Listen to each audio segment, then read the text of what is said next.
Sekarang kita lanjutkan lagi cerita dari anime Aharen-san. Apakah di part ini Raido semakin memahami Aharen atau dia malah makin kebingungan? Nah, biar kalian gak penasaran terus, kita langsung masuk aja ke dalam ceritanya. Inilah dia Aharen-san wa Hakarenai. Di sini, Aharen sedang serius memainkan game yang bisa dikatakan sudah tidak tren lagi, dan game ini bernama Hokemon. Nah, karena game ini sistemnya para pemain mengumpulkan beberapa karakter, Raido pun menantang Aharen untuk duel, karena Raido juga sudah lama tidak memainkan game itu. Raido pada saat itu yakin dia akan menang. Koleksi monster yang dimiliki Raido juga sangat beragam dan keren. Berbeda dengan Aharen yang masih pemula, monster yang dia pilih untuk duel saja sangat diragukan kemenangannya. Tapi walaupun bentuknya ini sangat kecil, ternyata Aharen pintar merubah keadaan, di mana monster yang dipilih Raido pada akhirnya tumbang juga. Raido merasa tertipu oleh tingkah kepolosan Aharen, maka dari itu Raido pun menolak ajakan Aharen berduel lagi. Singkat cerita, sebelum pulang Raido izin pergi ke toilet dan tempat yang dipilih adalah tempat bermain game. Aharen yang menunggu Raido selesai malah bertemu dengan Futaba. Kedatangan Futaba ke sini adalah untuk mendapatkan boneka monster dari karakter game yang Atsushi sukai. Melihat Aharen ada di sini, tentu saja Futaba sedikit kesal karena selama ini Futaba mengira kalau Aharen adalah penggoda yang ingin merebut Atsushi dari tangannya. Futaba pun segera mengacuhkan Aharen dan kembali fokus mendapatkan boneka monster itu. Tapi sepertinya Futaba kesulitan mendapatkannya. Mau mencoba beberapa kali pun gagal. Futaba malah hampir kehabisan koin loh. Tanpa mengatakan satu kata pun, Aharen pun maju dan langsung memainkan game pencapit itu. Hasilnya kalian pasti akan tahu kan ya akan seperti apa. Futaba tentu saja kesal melihat Aharen bisa mendapatkan boneka sebanyak itu. Dia malah mengira semua tindakan Aharen sekarang adalah sedang mengolok-oloknya. Futaba pun akhirnya mengeluarkan koin terakhirnya. Dia akan mendapatkan boneka itu dengan usahanya sendiri. Saat Futaba fokus memilih boneka yang gampang didapatkan, Futaba malah menemukan ada boneka yang posisinya ada di ujung. Itu adalah kesempatan yang sangat besar kan? Maka dari itu Futaba mengikuti cara Aharen sebelumnya saat mendapatkan boneka di ujung seperti ini. Berkat hasil ingatannya itu, Futaba akhirnya berhasil mendapatkan boneka monster. Dengan sombongnya, Futaba pun mengatakan kepada Aharen kalau dia mempunyai kemampuan yang lebih baik juga. Setelah mengatakannya, Futaba pun pergi dari tempat itu. Tapi entah kenapa, di tengah jalan Futaba merasa kalau hasil yang didapatkannya sekarang ada bantuan dari Aharen juga. Sepertinya Aharen sengaja menyimpan beberapa boneka di tempat yang kemungkinan mudah didapatkan. Bagaimana nasib boneka yang didapatkan Aharen? Apakah dia akan menjualnya? Tentu saja tidak. Dia langsung memberikan semua boneka monster ini kepada Raido. Dan sekarang koleksi boneka Raido bertambah lebih banyak lagi. Lalu di sini, Miyahira mengumumkan kalau minggu depan para murid sudah masuk sesi ujian. Mendengar hal itu, Raido jadi frustasi karena dia belum belajar serius sama sekali. Ditambah lagi dari ujian sebelumnya, Raido mendapat peringkat yang sangat mengkhawatirkan. Raido melihat Aharen yang terlihat tenang ketika mendengar pengumuman itu. Dari sanalah Raido memutuskan meminta bantuan Aharen saja untuk mengajarinya. Aharen tentu saja senang diajak belajar bersama. Maka di hari itu juga mereka berdua pun langsung belajar bersama setelah jam pelajaran selesai. Hari demi hari sudah dilalui untuk belajar, dan hari ini mereka berdua mendapat jadwal piket bersama Ishikawa dan Hanako. Jadi jadwal belajar mereka ditunda dulu sampai selesai membereskan kelas. Dalam proses membersihkan kelas, Raido dikejutkan lagi dengan kemampuan Aharen dalam membersihkan kelas. Raido malah memiliki pemikiran yang sangat luar biasa, di mana dia mengira kalau Aharen mempunyai trik ini karena sudah dilatih keluarganya membersihkan sesuatu. Karena pekerjaan keluarganya adalah pembunuh bayaran. Pemikiran yang sangat aneh.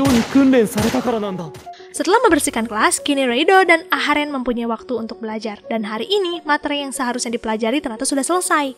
Baru kali ini, Raido bisa menyelesaikan bahan pembelajaran dengan cepat. Semua ini berkat cara mengajar Aharen yang mudah diingat.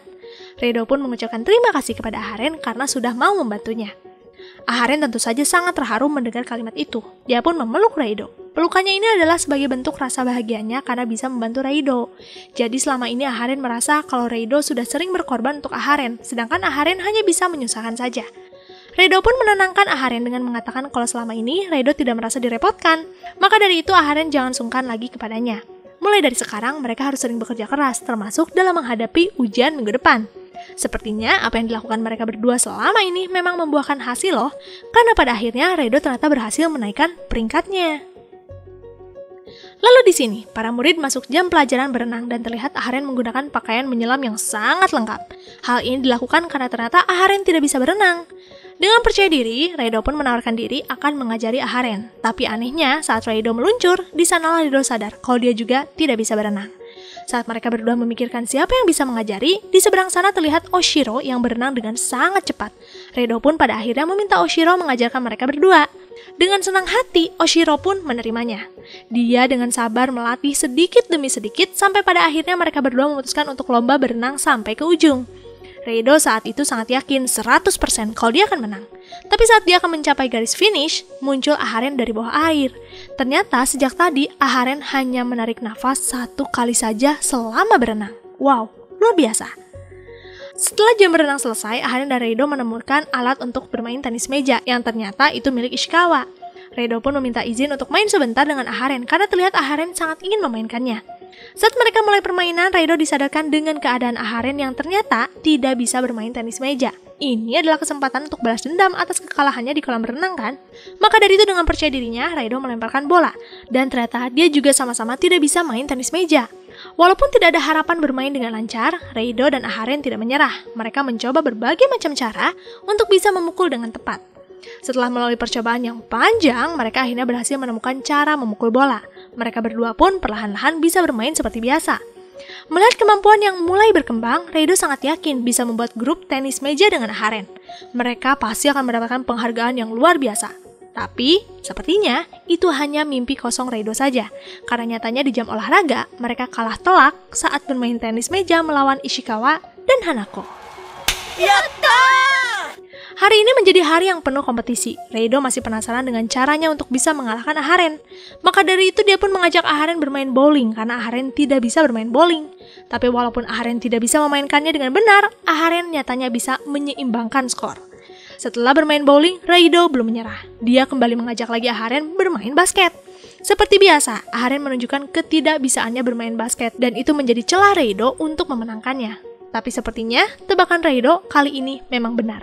Karena walaupun Aharen menunjukkan kemajuan bermain basket yang pesat, pada akhirnya dia kalah melawan Reido. Melihat kemajuan ini, Reido yakin kalau mereka berdua akan menjadi pemain basket profesional. Dan harapan itu pupus begitu saja karena di jam olahraga, tim Aharen kalah habis-habisan. Sepulang sekolah, Reido mengajak Aharen main game di tempat langganan mereka. Dan kali ini permainan yang mereka mainkan adalah membasmi zombie. Terlihat Aharen menunjukkan kemampuannya yang luar biasa lagi. Reido saja sampai terdiam melihat kehebatan Aharen. Dia bahkan mengalahkan raja terkuatnya loh. Setelah bermain game, Aharen izin pergi ke toilet. Dan sambil menunggu, Reido melihat-lihat game lainnya. Anehnya dia malah menemukan Aharen yang sedang bermain game. Tapi di sini saat dipanggil, Aharen ini menunjukkan kepribadian yang berbeda. Sosok Aharen ini lebih ceria. Dia ini tetap mengenal Reido dan dia sangat senang bisa bermain dengan Reido. Setelah kepribadian yang riang, cara bermain gamenya pun berbanding terbalik. Aharen yang ini sangat payah bermain game dan juga makannya hanya sedikit. Sepanjang kebersamaan, Reido memikirkan apa yang terjadi kepada Aharen. Apakah Aharen amnesia? Atau mungkin ini orang aneh yang suka meniru Aharen? Untuk memastikannya, Reido pun melemparkan pertanyaan kepada Aharen tentang sosok kejujuran dalam dirinya. Tidak lama dari itu, Reido malah dikejutkan dengan keberadaan Aharen yang lainnya. Ada 2 Aharen sekarang. Melihat wajah Reido yang kebingungan, Aharen pun menjelaskan kalau sosok anak periang ini adalah adik laki-lakinya, bernama Ren Aharen, dan dia baru kelas 4 SD. Pantas saja, Ren langsung mengenal Reido. Ren ini sering menggunakan baju-baju Aharen karena katanya sangat menggemaskan. Setelah semuanya jelas, Ren pun pamit untuk pulang duluan. Bekal makan siang Aharen hari ini tertinggal. Mau tidak mau dia harus membeli makanan di kantin yang pasti akan dipenuhi murid-murid yang sedang kelaparan juga. Reido tidak bisa meninggalkan Aharen begitu saja, sehingga dia pun mencoba membantu Aharen menerobos antrian. Tapi ternyata keributan itu cukup kuat karena Reido terpental keluar, sedangkan Aharen terbawa arus. Tapi sepertinya ada untungnya juga sih Aharen terbawa arus karena pada akhirnya Aharen bisa keluar walaupun hanya membawa roti. Melihat Aharen hanya mendapatkan roti, Reido pun menawarkan Aharen untuk bertukar makanan saja. Aharen awalnya ragu untuk menerima tawaran itu, tapi karena makan roti saja tidak cukup, Aharen pun akhirnya menerima bekal makanan Reido. Mereka pun pergi ke tempat yang tenang untuk makan. Tapi di halaman depan sekolah, mereka berdua malah bertemu dengan Nui yang membawa bekal makanan dari Aharen.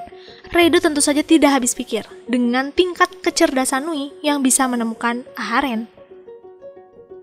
Hari ini Aharen sangat mengantuk, dia bahkan tidak bisa mengangkat kepalanya selama pelajaran. Tapi karena kelas selanjutnya mereka harus pergi ke laboratorium, Reido terpaksa membangunkan Aharen. Respon Aharen setelah dibangunkan hanya terdiam, karena ternyata seluruh tubuhnya kesemutan. Aharen benar-benar tidak bisa bergerak.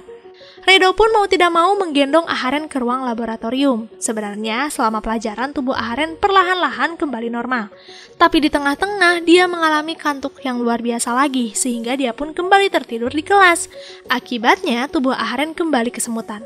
Reido pun jadi harus menggendong Aharen ke kelas lagi. Selama menggendong Aharen, Reido mulai memunculkan berbagai macam kemungkinan lebaynya, yaitu memikirkan jika dia harus menggendong Aharen sampai tua. Mereka pun sampai di kelas. Reido pun menanyakan kenapa hari ini Aharen sangat mengantuk sekali. Sambil membuka tasnya, Aharen pun mengatakan kalau dia bangun lebih awal untuk membuatkan bekal makanan Reido. Mendengar hal itu tentu saja Reido sangat tersentuh karena betapa berkorbannya Aharen hari ini. Dia pun akan mendedikasikan hidupnya untuk Aharen mulai dari sekarang. Lebay sekali Reido ini. Sekolah Futaba akan mengadakan karya wisata, maka dari itu Futaba akan membuatkan bekal makanan untuk Atsushi. Saat perasaannya sedang gembira, Futaba tiba-tiba melihat Aharen dan Reido yang sedang makan siang bersama. Kenapa mereka ada di sini? Jadi, kebetulan sekolah hari ini hanya setengah hari, maka dari itu mereka menghabiskan makan siangnya di taman saja. Melihat Aharen membawa bekal, Futaba jadi kesal. Dia membayangkan kalau Aharen sengaja berlatih membuat bekal makanan untuk menggoda Atsushi. Futaba pun menantang Aharen untuk saling mencoba bekal mereka masing-masing. Siapa yang makanannya enak, dialah yang layak mendekati Atsushi.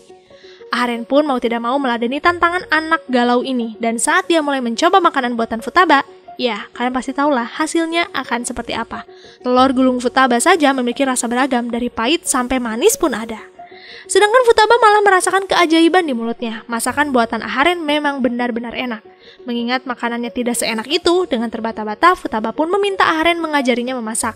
Aharen tentu saja menerimanya, dan kali ini mereka akan mempraktekkan di ruang memasak sekolah. Setelah melalui rangkaian yang panjang, akhirnya bekal buatan Futaba pun selesai. Futaba tentu saja sangat senang. Dia ingin mengucapkan terima kasih kepada Aharen. Tapi karena hatinya masih gengsi, Futaba mengejek Aharen karena sudah terkena jebakannya. Dengan santai, Futaba pergi meninggalkan Aharen dan Reido. Futaba sangat senang dengan bekal buatannya. Dia bahkan memeluk bekal makanan saat tidur. Kalau sudah begini ceritanya, pasti kalian tahu makanan itu akan seperti apa kan? Ya, betul sekali, basi. Futaba sempat memarahi Aharen dan Reido karena memberikan makanan yang membuat Atsushi sakit perut. Reido pun jadi menebak kalau makanan yang diberikan Futaba pasti makanan kemarin. Dan di sanalah Futaba sadar kalau kesalahan itu dari dirinya sendiri. Di pelajaran karya seni, guru memberikan kebebasan untuk para murid membuat apapun. Aharen dan Reido tentu saja bingung harus membuat apa. Mereka mencoba dari membuat gambar sketsa sampai membuat patung dari tanah liat, tapi hasilnya tidak memuaskan. Setelah melalui berbagai macam percobaan yang panjang, Reido memutuskan menggambar dirinya sendiri, sedangkan Aharen membuat sesuatu yang masih rahasia. Reido pun merasa khawatir kepada Aharen karena dia belum juga keluar dari ruangan itu. Maka dari itu, Reido pun menghampiri Aharen. Tapi anehnya, Aharen hanya diam saja, tidak menjawab pertanyaan Reido. Bahkan saat tubuhnya tersenggol, Aharen tergeletak begitu saja. Melihat hal itu, tentu saja Reido sangat panik. Dia mengira kalau Aharen sedang sakit. Saat Reido mencoba menyadarkan Aharen, di belakang sana muncul Aharen yang sebenarnya. Jadi, sosok yang tergeletak ini bukan Aharen sungguhan, tapi boneka buatan Aharen.